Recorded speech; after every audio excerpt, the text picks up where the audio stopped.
Welcome students. आज हम refrigerator और हीट इंजन के बारे में समझेंगे। प्रश्न है, रेफ्रिजरेटर का सिद्धांत एवं कार्यप्रणाली समझाइए। इसकी दक्षता के लिए सूत्र ज्ञात कीजिए।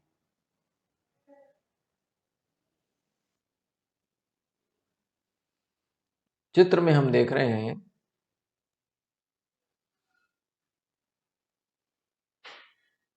ये एक आदर्श कार्नो इंजन का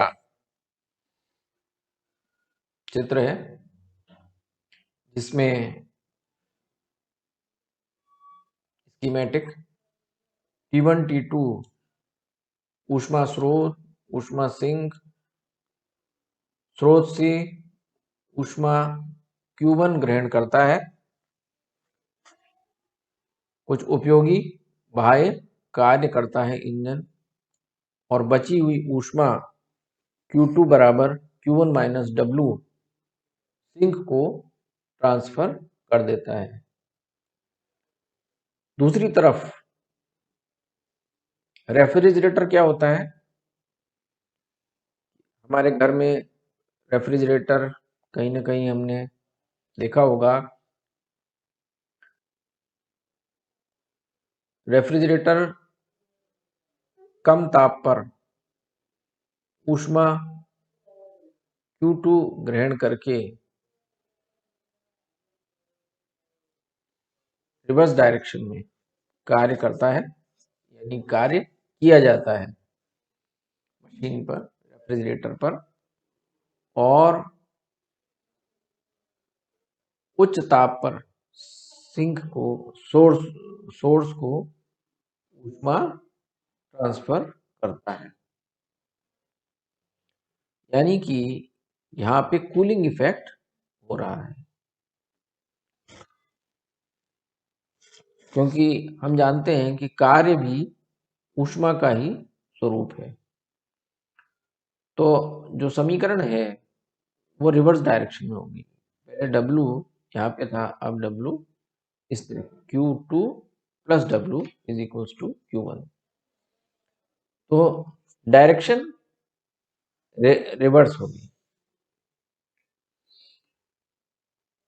और समझने का प्रयास करें कि यदि पीवी सूचक आरेख, पीवी इंडिकेटर डायग्राम, जो कार्नो प्रमेय में हमने पढ़ा था, उसमें देखें तो सर्वप्रथम एडियाबैटिक एक्सपेंशन, फिर आइसोथर्मल एक्सपेंशन, फिर एडियाबैटिक कंप्रेशन, और फिर आइसोथर्मल कंप्रेशन। इस प्रकार से इसके 4 चरण थे।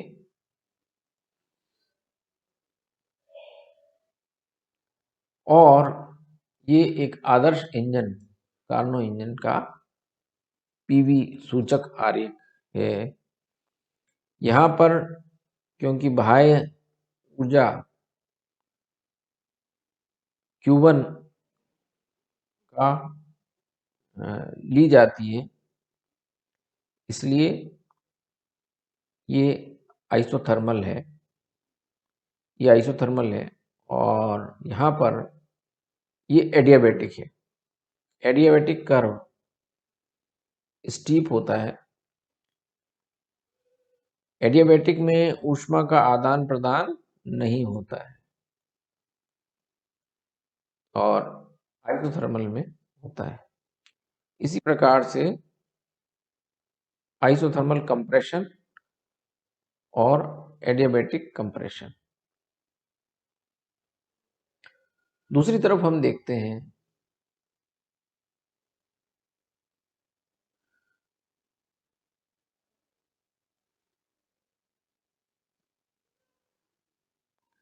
रेफ्रिजरेटर में हम देखते हैं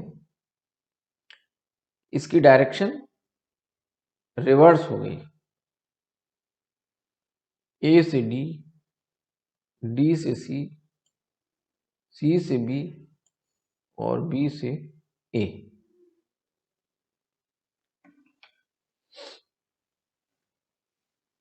यानी सर्वप्रथम यहां पर कार्य ऊष्मा ली जाती है कम ताप पर सिंक से और कार्य किया जाता है,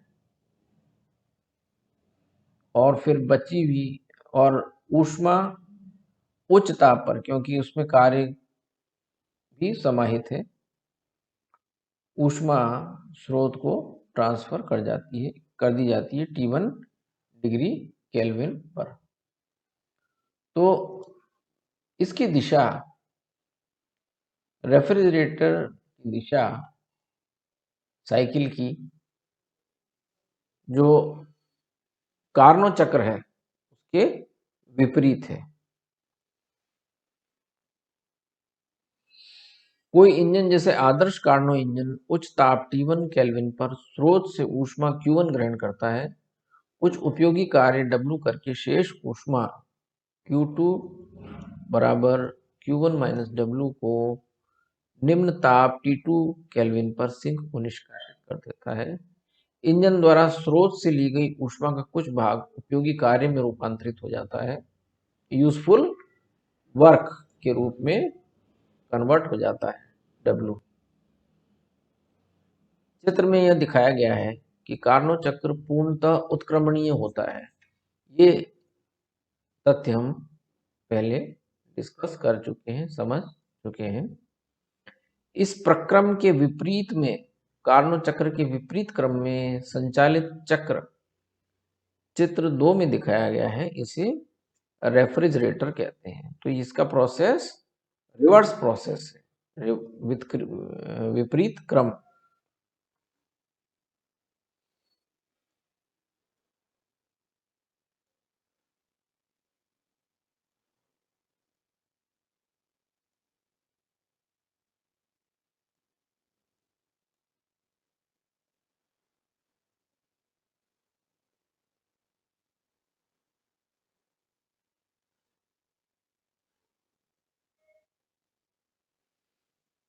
रेफ्रिजरेटर निम्न ताप T2 केल्विन पर ऊष्मा Q2 ग्रहण करके बाह्य एजेंसी से कार्य W करवाने के बाद उच्च ताप T2 पर बाह्य एजेंसी, एक्सटर्नल एजेंसी कार्य W करवाने के बाद उच्च ताप T2 की ओर कुल ऊष्मा Q2 plus W equal to Q1। Naturally Q1 Q2 से ज्यादा है क्योंकि उसमें यूजफुल वर्क भी समाहित है। रेफ्रिजरेटर इंजन के विपरीत क्रम में कार्य करता है।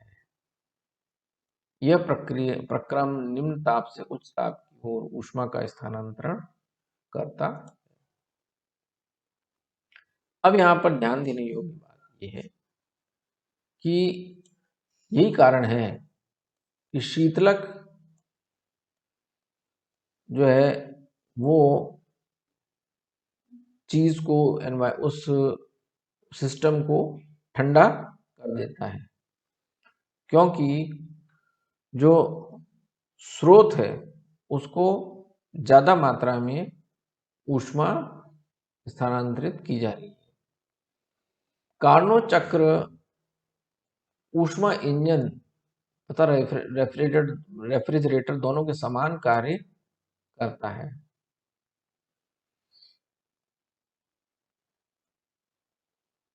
दोनों के समान कार्य कर सकता है। तो यहां पर बात कार्नोट चक्र की हो रही है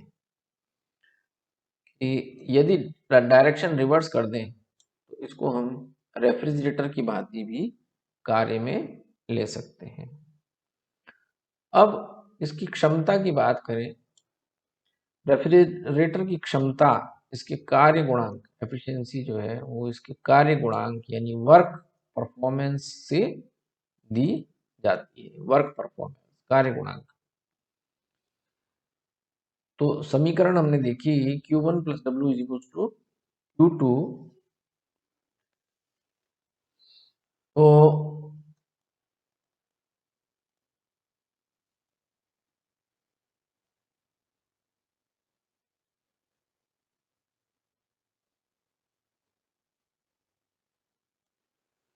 यहां पर हम देखते हैं Q1 Q2 plus W is equal to Q1। Q1 उच्च है, कार्यकारी पदार्थ वर्किंग सब्सटेंस, जैसे कोई फ्यूल हो गया, वायु और पेट्रोल का मिक्सचर, या वायु और डीजल का मिक्सचर, या वाष्प, ये कार्यकारी पदार्थ हो गए।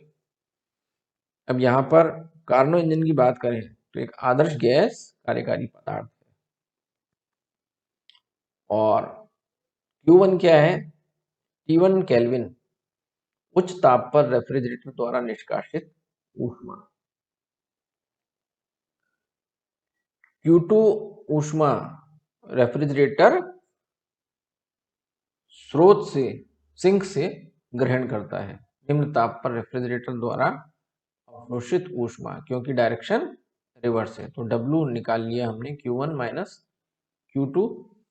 तो कार्य गुणांक इस प्रकार से परिभाषित है, Q2 यानी कि जो ऊष्मा छोड़ी गई, Q2 बाय W, अवशोषित ऊष्मा और बाह्य एजेंसी द्वारा किए गए कार्य के अनुपात को कार्य गुणांक कहते हैं। Q2 bye Q1 minus Q2। शीतलक का कार्य गुणांक 100 से ज्यादा हो सकता है। क्यों? क्योंकि यहाँ पर कार्य किया जा रहा है, यानी पर यूनिट वर्क कितनी ऊष्मा वो बाहर फेंक रहा है, यानी कि स्रोत को वापस दे रहा है। जितना ज्यादा कार्य होगा, अब यहाँ पर कार्य का अकाउंट नहीं है कि कार्य कैसे किया जा रहा है, बाहर से कुल कार्य W किया जा रहा है। यदि ये जो अंतर है इसको कम और कम किया जा सकता है, Q1 माइनस Q2, Q1 जब बराबर हो जाए Q2 के, तो कार्य गुणांक क्या हो जाएगा? अनंत हो जाएगा। तो इसलिए इसका जो कार्य गुणांक है, तो कार्य गुणांक और दक्षता में ये फर्क है, क्योंकि दक्षता हमने देखा था कार्नोट थ्योरम में, वो है W बाय Q1, और यहाँ पे Q2 बाय W है। तो यहाँ पर इतना ही। आप पुस्तकों के लिए कॉलेज बुक हाउस जयपुर, चौड़ा रास्ता जयपुर, हिमांशु पब्लिकेशन उदयपुर,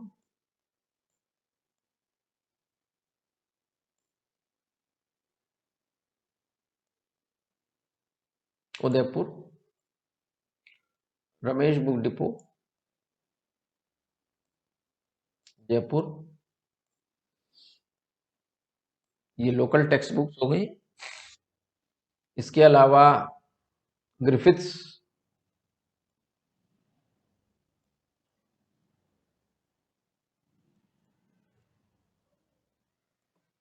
और पुरसेल,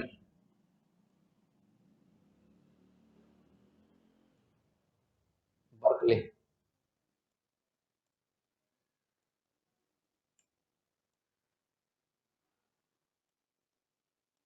बर्कले फिजिक्स कोर्स, और इनसे ही न्यूमेरिकल्स भी देखें यहाँ। और अगले व्याख्यान में फिर हीट इंजन के बारे में हम और डिस्कस